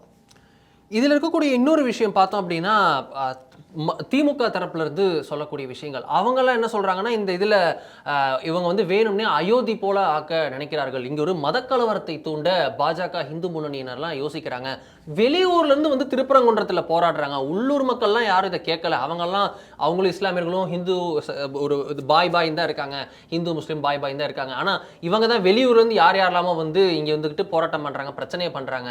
இது வந்து ஹிந்து முன்னணி, பிஜேபி, ஆர்எஸ்எஸ் இவங்கெல்லாம் சேர்ந்து தேர்தலுக்காக நடத்தக்கூடிய ஒரு சித்து விளையாட்டு அப்படின்னு சொல்கிறாங்க. தூத்துக்குடி ஸ்டெர்லைட் ஆலையை எதிர்த்து சிவகாசி பாராளுமன்ற தொகுதியோடைய வைகோ எதுக்கு போராடினார்? தேனியில் மீத்தேனை எதிர்த்து தமிழ்நாட்டில் இருக்கக்கூடிய அரசியல் கட்சிகள் ஏன் போராடினாங்க? தேனி மாவட்டத்துக்காரங்க மட்டும்தான் போராடிக்கணும். நெடுவயலில் பொதுமக்கள் வந்து எல்லாரும் நெடுவாசலில் வந்து ஏன் வந்து நின்னாங்க? அவர்கள்லாம் வந்து உள்ளூர் மக்கள் மட்டும் போதும்னு சொல்லியிருந்தாங்க, சரின்னு இருப்பாங்களா? இது வந்து ஒரு ஏற்க நியாயம் இல்லாத விஷயம். அதில் வந்து அப்படி வந்து உள்ளூர் மக்கள் வெளியூர் மக்கள்லாம் சொல்ல முடியாது. அது வந்து ஹிந்து கடவுள், ஹிந்து கோவில். அதனால் வந்து ஹிந்துக்கள் எல்லாருமே அதற்காக குரல் கொடுக்கலாம், எங்கே இருந்தாலும் குரல் கொடுக்கலாம். அது ஒன்றும் குழப்பம் இல்லை. நான் ஏற்கனவே சொன்னேன், இந்திய சுதந்திரத்துக்காக துவக்கப்பட்ட இந்திய தேசிய காங்கிரஸ் கட்சியை துவக்குனதே அன்னி பெசன்ட் அப்படிங்கிற ஒரு வெள்ளையர். அப்போ வந்து அவங்களுக்கு அந்த உரிமை இப்படி இருந்துச்சு. வெள்ளையர் யார் பண்ணி வருது, அந்நியர் இங்கே ஓடி போய் நம்ம சொல்லலையே, அவர்கள் வந்து இந்த அமைப்பை உருவாக்க நம்ம ஏற்றுக்கொண்டு தான் செஞ்சோம். அதில் தப்பு கிடையாது. ஸோ இது தமிழ்நாட்டு மக்கள், இந்திய மக்கள் யாராக இருந்தாலும், இந்து மக்கள் யாராக இருந்தாலும் பண்ணிக்கலாம். ஒன்று. ரெண்டாவது, அயோத்தி பிரச்சனை வேற, திருப்பரங்குன்றம் பிரச்சனை வேற. அயோத்தியில் கோ எக்ஸிஸ்டன்ஸ் சாத்தியமாகவில்லை. ராமர் கோவிலை இடித்து விட்டு தான் பாபர் மசூதி கட்டப்பட்டது. பாபர் மசூதி இடித்து விட்டு தான் ராமர் கோவில் கட்டப்பட்டது. இந்த சிக்கல், இப்படி ஒரு வழக்கு இருந்ததுனால கோ எக்ஸிஸ்டன்ஸ் சாத்தியப்படலை. அதனால தான் 5 நீதிபதிகள் கொண்ட அமர்வு அந்த இடத்துல ராமர் கோவில் தான் இருந்தது என்பதை உறுதிப்படுத்திய பிறகும் கூட மசூதி ஒன்று கட்டிக்கொள்வதற்கு, கட்டித்தருவதற்கான ஏற்பாடு செய்தது. உங்களுக்கு புரியுதுங்களா? அது லேண்ட் டிஸ்பியூட். அந்த இடத்துல ராமர் கோவில் தான் இருந்தது, அதை இடித்து தான் வந்து பாபர் மசூதி கட்டப்பட்டது என்று ஏற்றுக்கொண்டு அந்த land belongs to Ayodhya Ramlalla என்று சொல்லப்பட்ட பிறகும் மசூதி ஏன் கட்டணும்? அப்ப இந்த ஒரே பில்டிங், ஒரே ஸ்ட்ரக்சர்ல அது பாபர் மசூதியா ராமர் கோயிலாங்கிற இஷ்யூ. அப்ப அந்த இஷ்யூ என்டையர்லி டிஃபரெண்ட். இப்போ வரைக்கும் திருப்பரங்குன்றம் மலை மேலே இருக்கக்கூடிய அந்த தர்காவுக்கு எந்த சிக்கலும் இல்லை. அதை யாரும் எதிர்க்கவில்லை. இன்னைக்கு யாரும் எதிர்க்கல, அதை பற்றி யாரும் பேசல. இந்த வழக்கு அதற்கு அருகே, அதாவது 15 மீட்டருக்கும் தள்ளி இருக்கக்கூடிய தீபத்தில், தூணில் தீபம் ஏற்றுவது பற்றி அரசியல்வாதிகள் தான் அயோத்தியை உதாரணமாக கொண்டு வந்து இப்படிப்பட்ட விஷயத்தை கொண்டு பார்க்குறாங்க. எல்லா விஷயமும் அயோத்தின்னு சொல்ல வேண்டிய அவசியம் இல்லை. இன்னும் சொல்ல போனால் எந்த பாஜகவை, எந்த அரசை இவர் குற்றம் சொல்ல பார்க்கிறார்களோ அந்த பாஜகவுடைய தாய்விடா இருக்கக்கூடிய RSS உடைய தலைவர் மோகன் பாகவத் அவர்கள் அயோத்தி ராமர் கோயிலுடைய பிராண பிரதிஷ்டையின் போது இனிமேல் ஒவ்வொரு மசூதிக்கு பின்னாலும் சென்று கொண்டிருக்கக்கூடாது, ராமர் கோயில் நம்முடைய லட்சியம், ராமர் கோயில் லட்சியத்தை அடைந்து விட்டோம், அதற்காக எல்லா மசூதியும் தோண்டிட்டு இருக்கக்கூடாதுன்னு RSS உடைய தலைவர் மோகன் பாகவத் அவர்கள் சொல்லியிருக்கிறாரு அந்த இடத்துல. அதே பாஜகவை சார்ந்த பாரத பிரதமர் நரேந்திர மோடி அவர்கள் நாம இனிமே அடுத்த கட்டத்தை நோக்கி ராமர் என்றால் வளர்ச்சி என்று செல்ல வேண்டும், ராமர்னா அந்த ராம நாமம் வளர்ச்சியை நோக்கி நம்மளை உந்தி தள்ள வேண்டும் அப்படின்னு அவர் அடுத்த கட்டத்துக்கு நடந்துட்டார். ஸோ யார் எந்த பாஜக மீது எந்த ஆர்எஸ்எஸ் மீது இவர்கள் குற்றம் சொல்றாரோ அவர்கள் அடுத்த கட்டத்துக்கு நகர்ந்து விட்டார்கள். இவர்கள் தான் அங்கே பிடித்து, இன்னும் சொல்ல போனால் எல்லா பிரச்சனையும் அயோத்தியோடு தொடர்படுத்தி திசை திருப்ப பார்க்கிறார். இதில் வந்து சில இஸ்லாமிய ஒரு அடிப்படைவாத அமைப்புகள்னு சொல்லக்கூடிய அமைப்புகளும் வந்து சில கமெண்ட்ஸ்லாம் சொல்கிறாங்க. அவங்க என்ன சொல்கிறாங்க, திருப்பரங்குன்றம் சிகந்தர் மலை வந்து விஷயத்தில் அப்படின்னு சொல்லிட்டு அறிக்கை எங்கே பார்த்தாலும் சிகந்தர் மலைன்னு வருது. இது சிகந்தர் மலைன்னு எப்படி அவங்க வந்து நிறுவ பார்க்குறாங்களா இல்லை யதார்த்தமா இது எப்படி? அது யாரோ ஒருத்தர் சொல்றதெல்லாம் நம்ம கருத்தில் கொள்ள வேண்டியதில்லை. முக்கியமான இந்திய தவ்ஹீத் ஜமாத் அவருடைய நம்ம வந்து அவங்க பெருமக்கள் யாரும் வந்து அதை ஏற்கலை. அது வந்து அந்த மாதிரி பிரச்சனை இல்லை. நம்ம வந்து வக்பு வாரியத்துடைய தலைவராகவும் ராமநாதபுரம் பாராளுமன்ற உறுப்பினர் கூட திரு நவாஸ்கனி அவர்கள் அது திருப்பரங்குன்றம் மலைதான், அதை நாங்கள் மாற்றவே இல்லை, யோசிக்கவே இல்லை, திருப்பரங்குன்றம் மலையில் தர்கா இருக்குன்னு தான் நாங்கள் சொல்கிறோமே தவிர அந்த திருப்பரங்குன்றம் மலையே கிடையாது, சிக்கந்தர் மலையில் நாங்கள் சொல்லவே இல்லைன்னு ரொம்ப தெளிவாக அவர் பதிவு பண்ணியிருக்கிறாரு. அதனால் எல்லாரும் ஏதோ இப்போ நீங்கள் பாஜக இந்த பிரச்சனை இல்லையே, பாஜகவிலே 10 ட்வீட் போய் பார்த்தீங்கன்னா 2 பேர் வேற போட்டிருப்பாங்க. இன்னொன்று புரிஞ்சுக்கணும், இது பாஜக உருவாக்கிய பிரச்சனையே இல்லை, அதை நீங்கள் மறந்துடக்கூடாது. பாஜகவுக்கு இதுக்கு சம்பந்தம் இல்லை. ஆக்சுவலி சொல்ல போனால் எப்படி ராமர் கோயில் விஷயத்தில் கடைசியாக வந்து பாஜக அணிந்ததோ அது ஏற்கனவே மக்கள் இயக்கமாக மாறிடுச்சு. 80களில் தான் பாஜகவே துவக்கப்படுது, சரிங்களா? 90களில் தான் பாஜக இதில் கையிலவே எடுக்குது. அது ரொம்ப 80களில் இறுதியில் தான் அது பெருசாகவே எடுக்குது. அதற்கு முன்னாடி எல்லாருக்கும் தெரிஞ்சது வழக்கே 150 வருஷம் வழக்கு, பாஜக 150 வருஷம் கிடையாது, சரிங்களா? இந்த பிரச்சனை 500 வருஷம் பிரச்சனை. கடைசியாக இந்த மக்கள் பிரச்சனைகள் இணையலாமா வேண்டாமா என்று ஆலோசனை பண்ணி முரளி மனோகர் ஜோஷி தலைமையிலான குழு வந்து ஓகே இந்த மக்கள் பிரச்சனை நம்ம தலையிடுவோம்னு அப்புறம் தான் கடைசியாக வர்றாங்க. அதுபோல இதில் தீபம் ஏற்ற வேண்டும் என்று வழக்கு தொடுத்தவர் ஒரு இந்து அமைப்பை நடத்தி கொண்டிருக்கூடிய திரு ராம ரவிக்குமார் என்பவர். அது இதுக்கு முன்னாடி ராமகோபால் அவர் வந்து உதவியாளர் இருந்தவர். அப்புறம் பிற அமைப்பில் இருந்தார், இந்து மக்கள் கட்சியில் இருந்தார், பிற அமைப்பில் இப்போ தனியாக ஒரு அமைப்பு வந்து நடத்திட்டு இருக்கிறார். அவர் ஒரு பெட்டிஷனை போகிறார், நான் போய் விளக்கேற்றுறேன்னு சொல்றார். அவர் வந்து அறநிலைத்துறை பண்ணணும்னு சொல்லி அறநிலைத்துறை பண்ணால் பரம சொந்தம், நானே இப்போ பண்ணிக்கிறேங்க, அதுவுமே இல்லாமல் எதிர்த்து வழக்கு போடுது. ஆமாம், அது அறநிலைத்துறை பண்ணியிருந்தாங்கன்னா பிரச்சனை கிடையாது, இவர் அனுபவிச்சாங்க பிரச்சனை கிடையாது, இதெல்லாம் மறுக்க போய் தான் கடைசியில் பாஜக வருது. ஸோ பாஜக இதில் வந்து லேட் என்ட்ரி கொடுத்து இன்னைக்கும் கூட அவர்கள் வந்து திரு நயினா நாகேந்திரன் மாநிலத்தில் அங்கே உட்கார்ந்துருக்கிறார். அவர் தான் கைது செய்யப்பட்டார். அவர் என்ன சொன்னார்னா நீதிமன்ற தீர்ப்பு அமல்படுத்துங்கன்னு தான் சொல்ல வந்தார். அமல்படுத்தினான் அவருக்கு அங்கே வேலையில் அவர் வந்திருக்க போகிறதே இல்லை. அப்போ பாஜகவுடைய முன்னாள் மாநிலத்தில் அண்ணாமலை அறிக்கை கொடுக்குறாரு, முன்னாள் துணைத் தலைவர் செய்தி தொடர்பாளர் இருக்கக்கூடிய திரு நாராயண திருப்பதி கொடுக்குறாரு, திரு நயினா மாநிலத்தில் அங்கே போகிறார். இவர்கள் எல்லோருமே இந்த நீதிமன்ற உத்தரவு அமல்படுத்தப்படவில்லைங்கிற போது தான் வர்றாங்க. அதற்கு முன்னாடி அவர் வரல, அதான் நம்ம புரிஞ்சுக்கணும். அவங்க வந்து அதுக்கு முன்னாடி வந்திருந்தாங்கன்னா பாயிண்ட் இஸ் என்டலி டிஃபரண்ட். அவர்கள் அதற்கு முன்னாடி வரல, நீதிமன்ற தீர்ப்பு நிறைவேற்றப்படவில்லை என்கிறனால தான் வராங்க. So it is not BJP versus others. So BJP politicise பண்ணுங்கிறது உண்மை அல்ல. நீதிமன்ற தீர்ப்பு ஏங்க நிறைவேற்றப்படலை அப்படின்னு சொல்லும் போது தான் பிஜேபி என்ட்ரி ஆகுதே தவிர பிஜேபி உருவாக்கிய பிரச்சனை இல்லை, பிஜேபி வளர்த்து விட்ட பிரச்சனை இல்லை. பிஜேபி உயர்நீதிமன்ற உத்தரவை அமல்படுத்துங்கள்னு சொல்லுது, அவங்க அது வேறு எதுவுமே செய்யலை. இதில் இருக்கக்கூடிய மற்ற ரியாக்ஷன்ஸ்லாம் பார்க்கும்போது இது எலெக்ஷன்ஸுக்காக டிஎம்கே பண்ணக்கூடிய விஷயம். பொலிட்டிக்கலாக நரேட்டிவ் வந்து அவங்களுக்கு இந்த கேம் வந்து அவங்களுக்கு ஈஸியான கம்ஃபர்ட் ஜோனில் இருக்குது.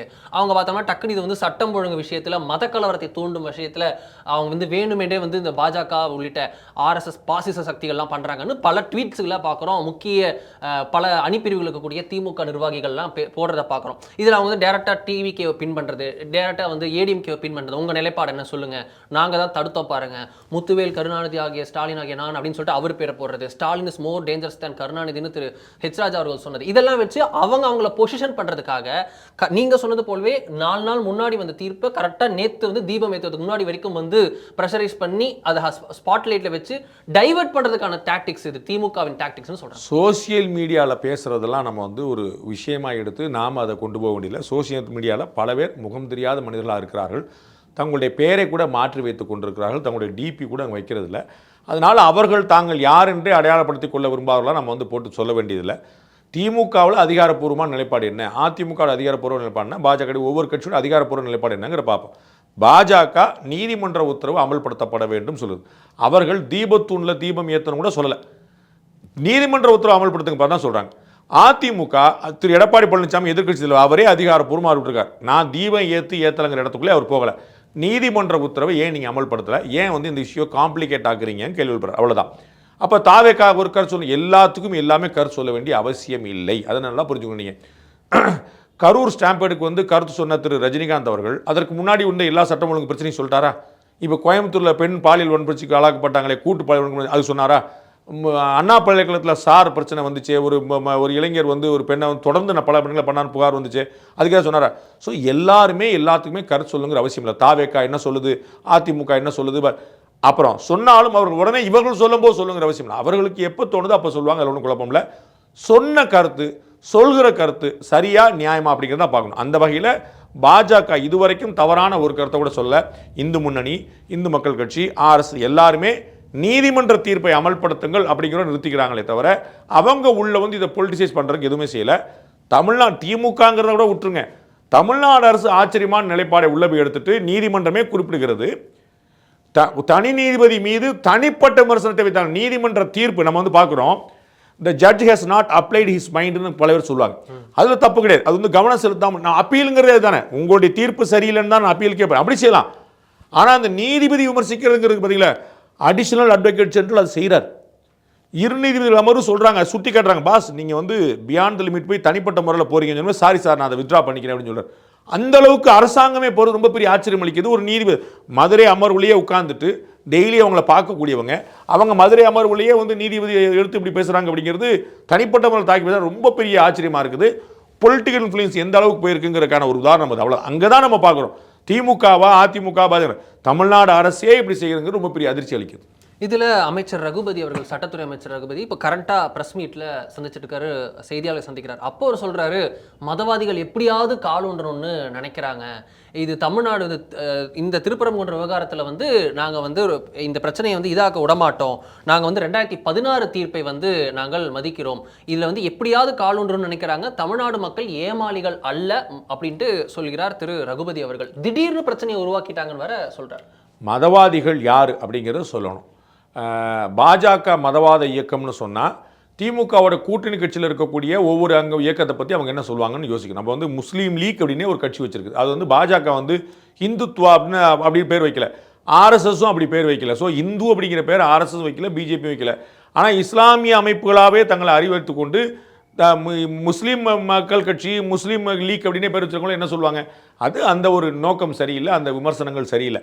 இந்த இடத்துலையுமே திடீர்னு வர்றதுக்கான காரணம் என்ன, இவர்கள் அங்கு விளக்கேற்றிருந்தாங்கன்னு இந்த பிரச்சனையே கிடையாது, அனுமதிச்சிருந்தாங்கன்னு பிரச்சனையே கிடையாது, அதை உடனே அப்பீல் பண்ணியிருந்தா கூட பிரச்சனை கிடையாது. அப்போ 1ஆம் தேதி கொடுத்த தீர்ப்பை அமல்படுத்தவில்லை, அதை உடனடியாக எதிர்க்கவில்லை, இவர்களும் செய்யவில்லை, செய்வதற்கான அனுமதியும் கொடுக்கவில்லை, எல்லா பக்கமும் லாக் பண்ணிட்டாங்கன்னு நீதிமன்றம் தான் போவாங்க, வேற என்ன வழி இருக்குது? சரி, ஒரு நீதிபதி அமர்வு தவறு செஞ்சிருச்சு, அது வந்து உள்நோக்கம் இருக்குது, அது அப்பீலுக்கு இவங்க தானே போனாங்க, அப்போ வந்து அங்கேயும் ஏற்கப்படலையே, அப்போ உச்சநீதிமன்றம் போகிறது ஒன்று தானே வழியாக இருக்குது. எனக்கு நான் அறிந்த வகையில், என்னுடைய சட்ட அறிவுக்கு எட்டிய வகையில் உச்சநீதிமன்றம் போனாலும் இது எடுபடாது.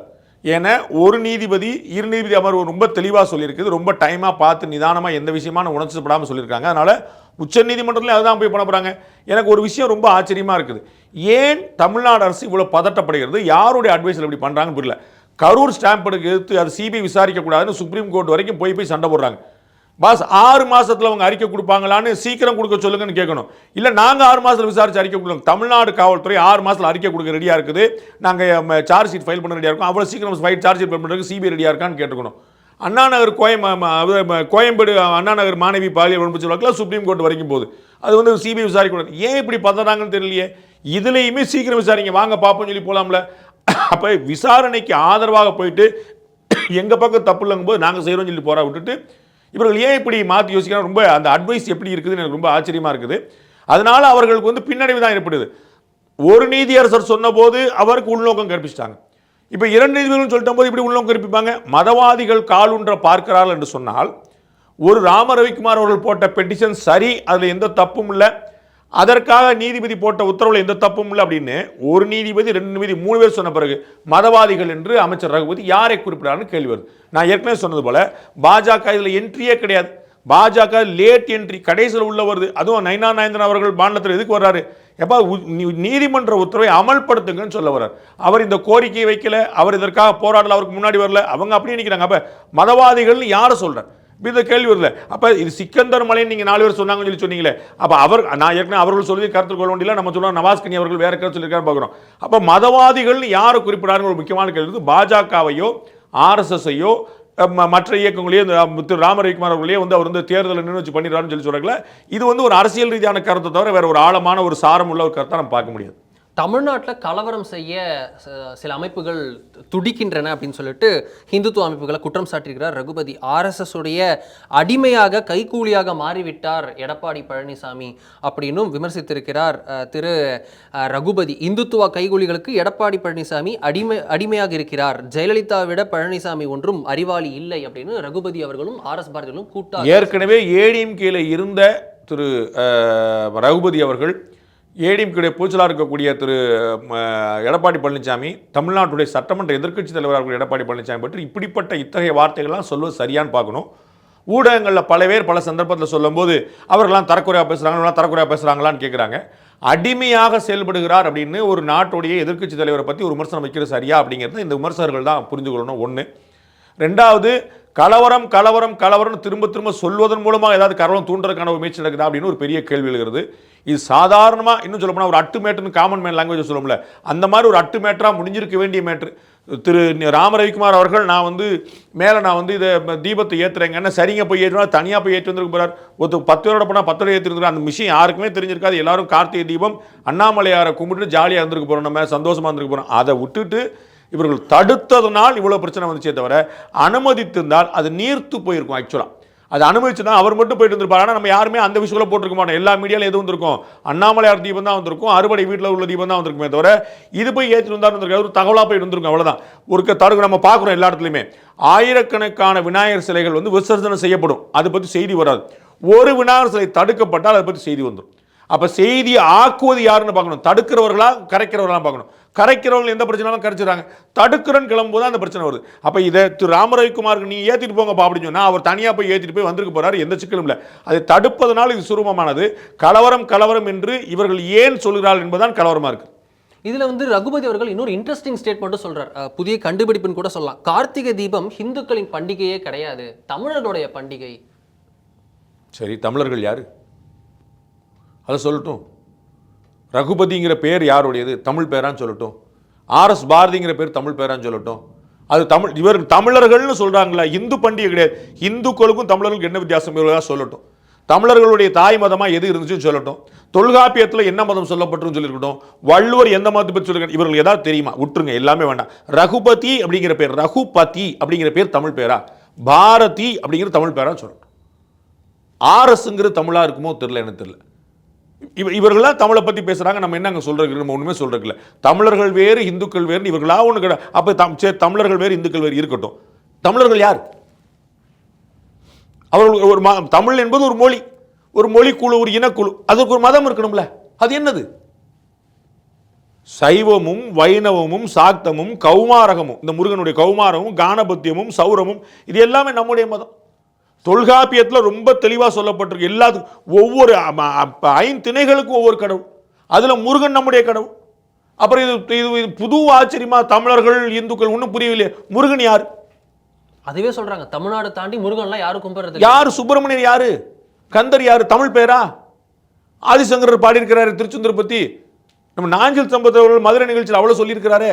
வடமாநில சமஸ்கிருதத்தில் எவ்வளவு பாட்டு இருக்கு, எவ்வளவு இருக்குது. அப்ப அது நம்ம முருகனை பத்தி இல்லாம யாரை பத்தி இருக்கு? இவர்களுடைய அறியாமையை உலகத்தில் இல்லை. நாம சொல்லணும்ல, கடவுளை நான் பார்க்கவில்லை என்பது ஹானஸ்டான பாயிண்ட். கடவுளே இல்லை என்பது ஹானஸ்டி இல்லை, அவ்வளவுதான். அப்ப எனக்கு தெரியலன்னா இல்லவே இல்லைங்கிறது சரி கிடையாதுல்ல. சுதந்திரம் வாங்கினார் காந்தி அப்படின்னா நான் பார்க்கல, அப்ப காந்தி சுதந்திரம் வாங்கலன்னு சொல்லுவாங்களா? இந்தியாவுக்கு சுதந்திரம் கிடையாது நான் பார்க்கலப்பா சொல்லுவாங்களா? அப்ப நான் பார்க்கலங்கிறது ஹானஸ்டான பதில். அதற்காக சுதந்திரம் கிடைக்கலங்கிறது நியாயம் இல்லாத பாயிண்ட். அப்ப தமிழர் ஹிந்து ரொம்ப எடுபடாத வாதம், அதுல எந்த லாஜிக்கும் இல்லை.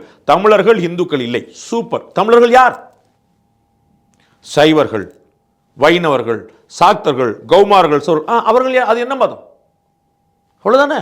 எங்க அண்ணன் சீமான் அப்படி சொல்ற, நாங்க இந்துக்கள் கிடையாது, நாங்க சைவர்கள். அப்ப வைணவர்கள் யாரு? கௌமாரர்கள் யாரு? கானபத்தியர்கள் யாரு? சக்தி வழிபாடு இல்லைன்னு சொல்லிடுவாரா? அண்ணே பிள்ளையார் வழிபாடு இல்லைன்னு சொல்லிடுவாரா? பெருமாள் மால் வழிபாடு மாயோன் எங்களுடைய ஆளுன்றார்ல, மாயோன் தானே பெருமாள். அது யாரு? மாயோன் யாரு? கிருஷ்ணர். பின்ன மாயோன் எங்களுடைய வழிபாடுன்றார். அப்ப பெருமாளோ சிவனோ இல்ல முருகன் மட்டும் சிவன் கிடையாதா? முருகனும் சிவனையும் ஏத்துக்கிடுவேன், முருகனுடைய சகோதரராகவும் சிவனுடைய மகனாருடைய பிள்ளையார் ஏத்துக்க மாட்டேனா? எப்படி இருக்கும்?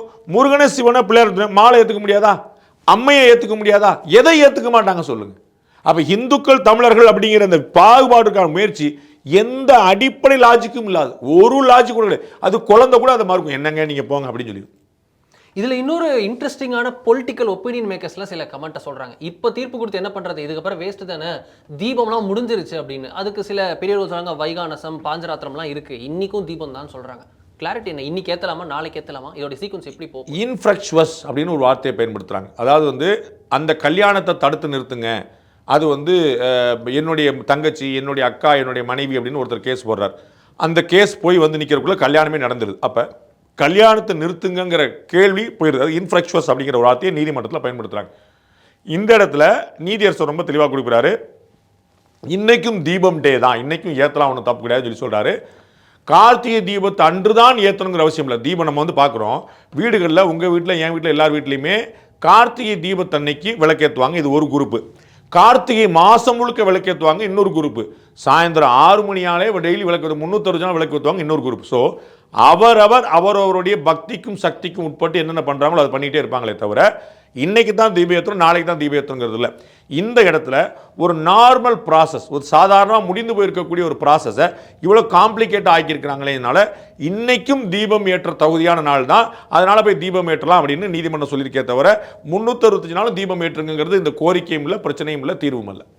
இதில் அடுத்தடுத்து எப்படி சார் போக போகுது? இப்போ கேவியத் மனு தாக்கல் செய்திருக்கிறார் திரு ராம ரவிக்குமார் சுப்ரீம் கோர்ட்டில். உச்சநீதிமன்றத்தை நாடி இருக்கிறது தமிழக அரசு இந்த விஷயத்தில். இது அடுத்து எப்படி போக இருக்கிறது? ரகுபதி அவர்கள் ப்ரெஸ் மீட்டு, நாங்கள் இதை எப்படி எதிர்கொள்ளணும்னு எங்களுக்கு தெரியும் அப்படின்ட்டு, தமிழக அரசுக்கு தெரியும் அப்படின்னு திரு ரகுபதி அவர்கள் சொல்கிறார். 5 மாதத்தில் எலெக்ஷன்ஸ், இது முக்கியமான அரசியல் காலகட்டத்தில் இந்த விஷயம் வருகிறது. இதுதான் டைட் ஸ்பாட்லைட் எடுத்து போயிருதா? 5 மாதம் கூட இல்லை, 4 மாதம், 120 நாட்கள். ஒரு வகையில் ரொம்ப டீப்பாக யோசிச்சிங்கன்னா அது திரு விஜயோட முக்கியத்துவத்தை குறைக்கும். அது நம்ம வேற ஒரு சந்தர்ப்பத்தில் இன்னொரு பெருசாக பேசுவோம். நம்ம அதை திமுகவுக்கு இந்த விஷயத்தை எப்படி நான் ஹேண்டில் பண்ணணும்னு தெரியும் அப்படிங்கிறது உண்மைதான். நான் பல முறை சொல்லியிருக்கேன், திமுகவை போல நெரேட்டிவ் செட் பண்ணுறதுலையோ, எதிர்க்கட்சியாக இருந்தால் செயல்படுறதுலையோ, விஷயங்களை மடைமாட்டுறதுலையோ திமுக போல ஒரு எக்ஸ்பர்டைஸ் கிடையாது. திமுக தான் பாடமாக கற்றுக்கணும் நான் பல முறை சொல்லியிருக்கேன், ஓப்பனாக சொல்லியிருக்கேன், no doubt all. So they will handle it.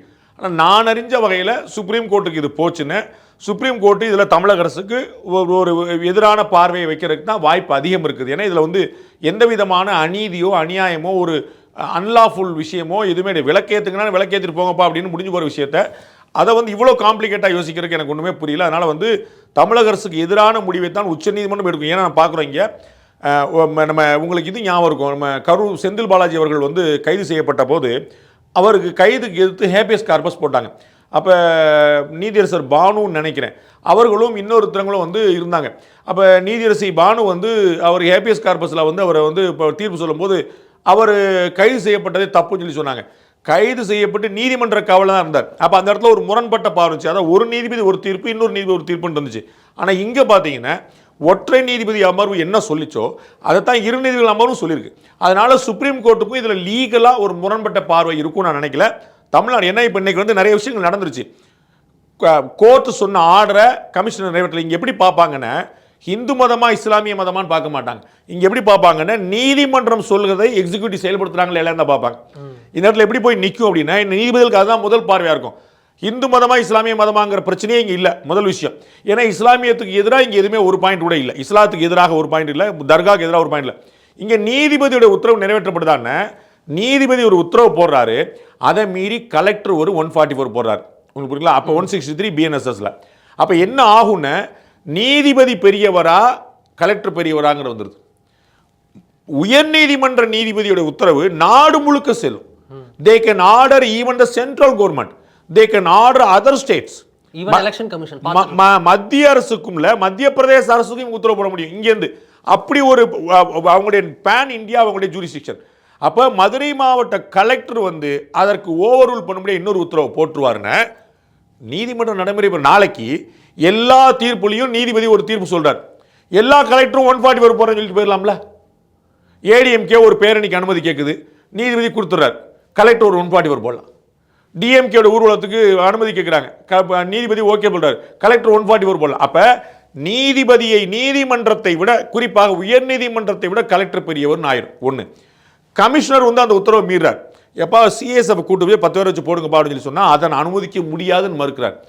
6:05 வரைக்கும் நீதிமன்ற உத்தரவு கடைபிடிக்கப்படாமல் இருக்குது. அப்பீலும் 6 மணிக்கு முன்னாடி போகல. அப்பீல் 6 மணிக்கு முன்னாடி போயிருந்தா கூட 6 மணி வரைக்கும் ஏன் தோழ பண்ணலாம். அப்போ அந்த டைம் பவுண்டு முடிஞ்ச பிறகு இன்னைக்கு நம்ம பேசிட்டு இருக்கிறோம், ராத்திரி 10:15 மணிக்கு திரும்ப அந்த கம்ப்ளைண்ட்ஸ் பத்தி கேட்டிருக்காரு நீதியரசர் திரு ஜி.ஆர். சுவாமிநாதன் அவர்கள். என்ன நடைமுறை அப்படிங்கிறத 10:15 வந்து எனக்கு சொல்லுங்கன்னு சொல்லியிருக்காரு.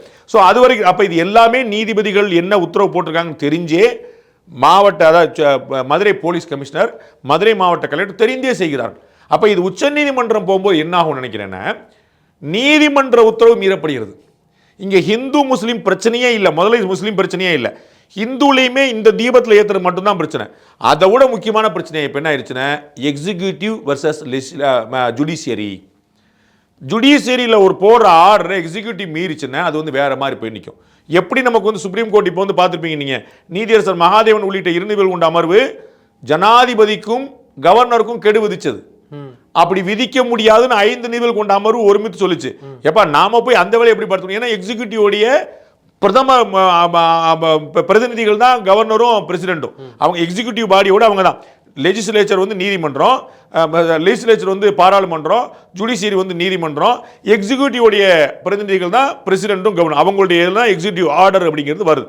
அப்போ இவர்களுடைய அதிகாரத்தை அவர் கையில் எடுத்துக்க முடியாதுன்னு சொல்லி தான் ரொம்ப தெளிவாக 5 நீதிபதிகள் கொண்ட அமர்வு ரொம்ப தெளிவாக சொன்னாங்க, அந்த மாதிரி கெடு விதிக்க முடியாது. அப்போ இங்கே அங்கே பிரச்சனை என்ன வந்துச்சு, ஜுடிஷியரி வெர்சஸ் எக்ஸிக்யூட்டிவ்.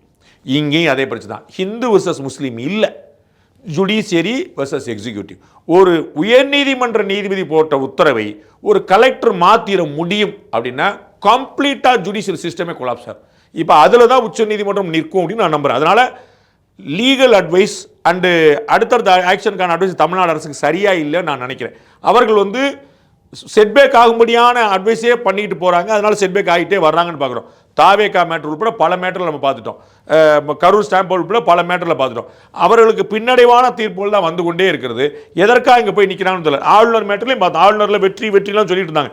கடைசியில் 5 நீதிபதிகள் அரசமைப்பு தீர்வு என்ன சொல்லிச்சுங்கிற நம்ம பார்த்துருவோம். ஸோ இவர்களுக்கு லீகல் அட்வைஸ் வந்து ப்ராப்பராக இருக்குதான்னு ஐ டவுட்.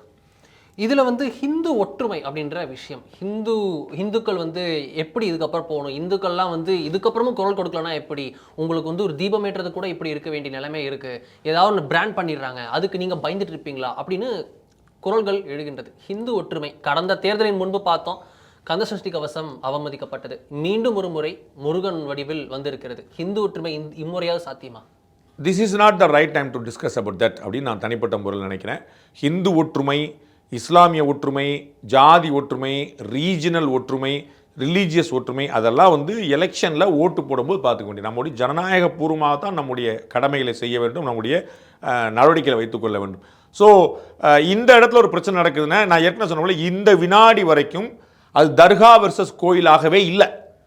அரசியல்வாதிகள் உள்ள போய் பண்ணி அதை பஞ்சாயத்தாக்கி தர்கா வெர்சஸ் மாத்திரக்கூடாது, அது பின்னடைவுகளை சந்திக்கும். இதுல சிறுபான்மையினர் எதுவும் கேட்கல, பட் ஆனா சிறுபான்மையினருக்காக தாஜ அரசியல் பண்ணுவதாக சொல்லி அரசியல்வாதிகள் இப்படி செய்வது அரசியல்வாதிகளை ஏமாளிகளா நினைப்பது தானே. அரசியல்வாதிகள் செய்கிறார்கள் என்று இந்துக்கள் கருதினால் அது அரசியலுடைய திருவிழாவாக இருக்கக்கூடிய தேர்தல் நாளில் வெளிப்படுத்தும். அதை இன்னைக்கு டிஸ்கஸ் பண்ற அர்த்தம் இல்லை. எந்தெந்த இந்துக்கள்லாம் டிப்ரைவ்டு நினைக்கிறாங்களோ, பின்னடைவு சந்திக்கிறோம் நினைக்கிறாங்களோ, நமக்கு துரோகம் அளிக்கணும்னு நினைக்கிறாங்களோ, அவர்கள் வாக்களிக்கும் போது அதை காட்டிக்கொள்ளலாமே தவிர இப்போ வந்து இந்து ஒற்றுமை ஓங்குகன்னு பேசுறதுக்கு அப்புறம் டைம் இல்லை. அது இதற்கு தூபம் போடுகிற முயற்சியாக இருக்குமே தவிர தீபம் ஏற்றுகிற முயற்சியாக இருக்காது.